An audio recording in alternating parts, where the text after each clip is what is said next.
It's now a LA issue, but it's not just a LA issue. There are protests against ICE across the country in New York, in Boston. Trump himself has said, I'm going to put the military everywhere, he said this week, his words. Where does this end, Viet? Or where does it go next, in your view? As someone who's been following, especially the protests against the treatment of migrants, this issue of ICE and deportations, we knew it was going to be the big domestic issue of the Trump second presidency, and it is. Where does it go next?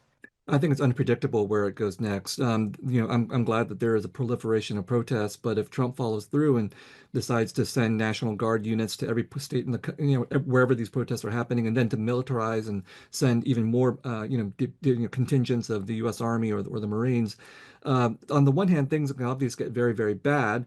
But on the other, but the flip side of it is that it also indicates that Trump is losing control. What kind of Yes. president needs to put the Army or the Marines Yeah. into American streets in order to quell protests? And I think a substantial portion of the American population is smart enough to figure that out, that we have not had to do this in a very, very long time, at least since the 1960s.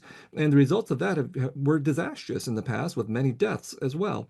So if Trump decides to go that far, number one, I think there's negative damage for his own narrative. But of course, the real danger is violence on the part of the state. People could get shot, people could get killed, and Trump could decide to go even further, and we'll have an even greater stress test on our judicial system and our capacity to restrain an authoritarian president. What do you say to people who say, oh, they're carrying Mexican flags? They should be carrying American flags. As someone who's spoken very eloquently about hyphenated identities and multiculturalism, what does it mean to you when you see people on the streets carrying flags? They might be American citizens, by the way, this assumption that they're all immigrants, but a lot of them feel that their identity is under attack. What's your response to that? Well, I think we do have to have a better narrative war out there as well. I the isolated images of flags like this is going to have a negative effect, I think, on certain parts of the American population.